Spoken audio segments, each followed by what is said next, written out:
première partie d'électricité, on va parler de l'essentiel. C'est ce qu'on appelle les prérequis. Donc, tout d'abord, on va parler de grandeurs physiques qui sont mesurables en électricité. On commence par la tension électrique.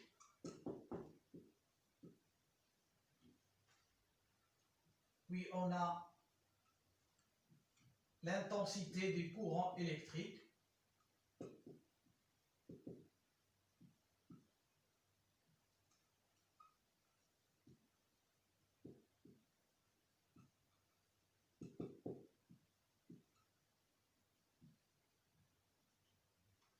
Après, on va essayer de trouver l'impact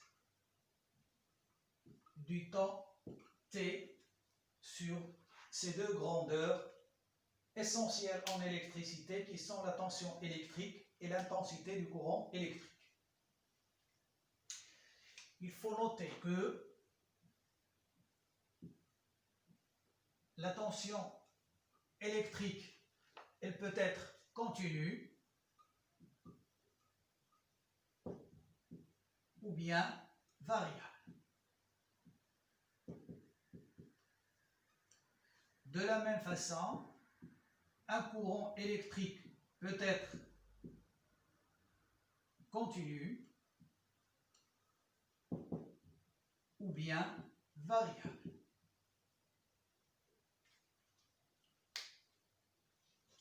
Pour ne pas mentionner tout le temps continu ou bien variable, on va utiliser des notations. Donc, lorsqu'on aura une tension électrique continue, on va utiliser la notation U majuscule. Lorsque la tension électrique est variable, on va utiliser petit u, c'est-à-dire U minuscule. Et lorsque l'intensité du courant électrique est continue, on va utiliser I majuscule. Dans le cas où cette intensité est variable, on va utiliser I minuscule. Dans le premier cas, lorsque la tension électrique est continue, la tension est constante. Il ne varie pas. De la même façon, l'intensité du courant électrique, lorsque le courant est continu, l'intensité est une constante, c'est-à-dire ne varie pas. La tension électrique, lorsqu'il est variable, donc il va varier en fonction du temps. On va parler d'une fonction. La fonction de la tension, la variable, c'est le temps. Donc U varie en fonction de T. De la même façon, petit i, elle varie en fonction du temps.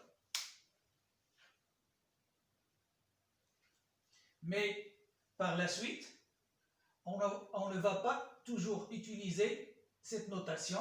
Il suffit d'écrire U minuscule pour comprendre que la tension électrique est variable.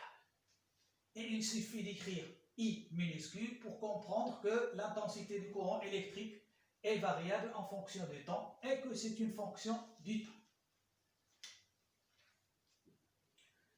Maintenant, ces trois grandeurs sont mesurables.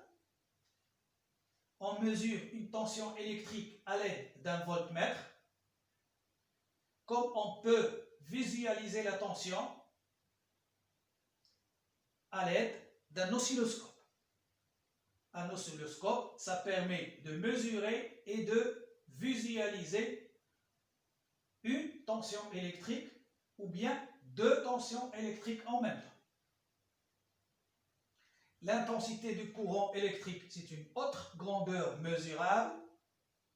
On peut la mesurer en utilisant un ampère-mètre.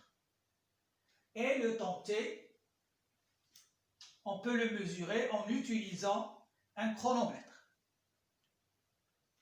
Maintenant, une fois qu'on a fait connaissance sur les 3 grandeurs mesurables essentielles, on va passer à d'autres grandeurs qui ne sont pas mesurables, mais qu'on peut calculer à l'aide d'équations mathématiques.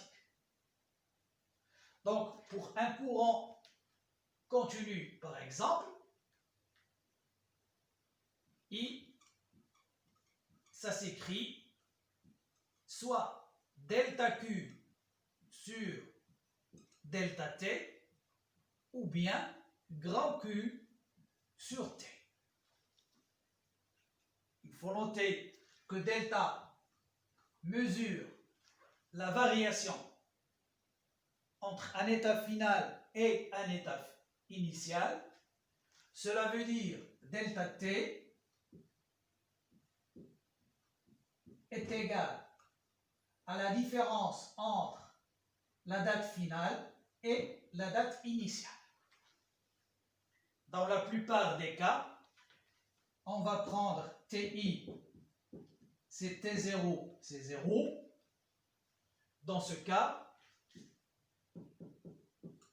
delta T, ça devient T final, qu'on peut aussi noter T.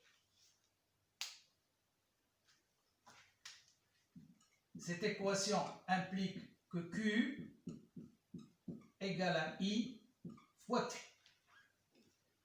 Dans la plupart des temps, on va utiliser ici la notation I0 pour dire qu'on a la même intensité, une intensité constante. Q, il est en relation avec la charge électrique. Ici, ces deux relations sont vraies lorsque l'intensité du courant est constante, c'est-à-dire on est en présence d'un courant continu. Si on a un courant alternatif, dans ce cas, on peut remplacer delta par D. On aura D de Q sur dt.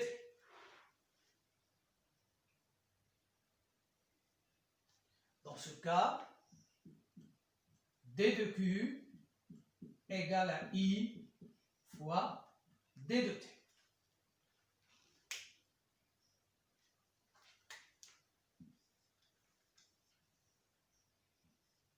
Q, son unité c'est le coulomb, l'intensité en ampères et le temps, la date en secondes.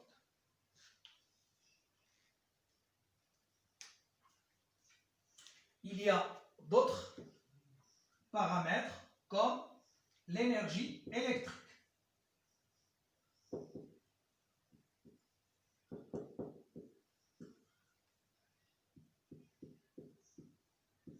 L'énergie électrique est donnée par la relation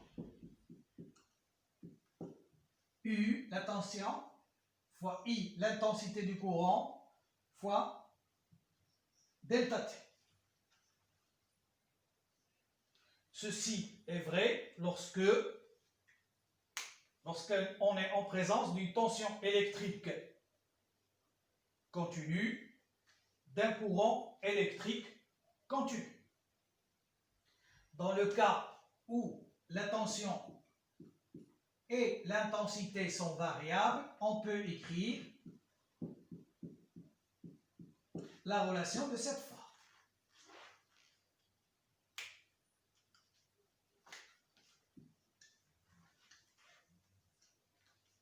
L'énergie est donnée en joules, la tension en volts, l'intensité en ampères et delta T en secondes. On n'a pas d'appareil pour mesurer l'énergie électrique. Par contre, on peut mesurer la tension U, l'intensité I et delta T. en appliquant cette relation, on peut connaître l'énergie, la valeur de l'énergie électrique.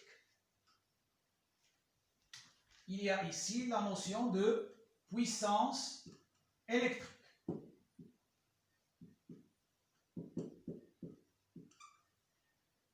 La puissance électrique, elle est donnée par la relation divisée par delta T ou bien U fois I.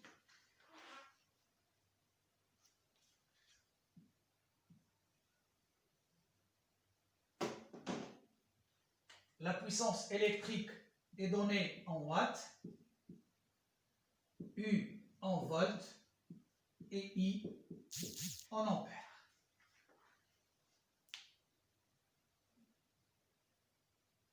Donc, on va tout le temps travailler avec ces notions.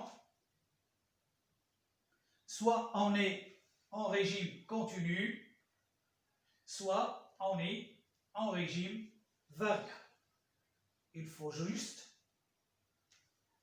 se mettre à la tête que lorsqu'on est en régime continu, on utilise des lettres qui sont majuscules et en régime variable, on va utiliser des lettres qui sont minuscules. Maintenant, on va voir un petit rappel sur les dipôles.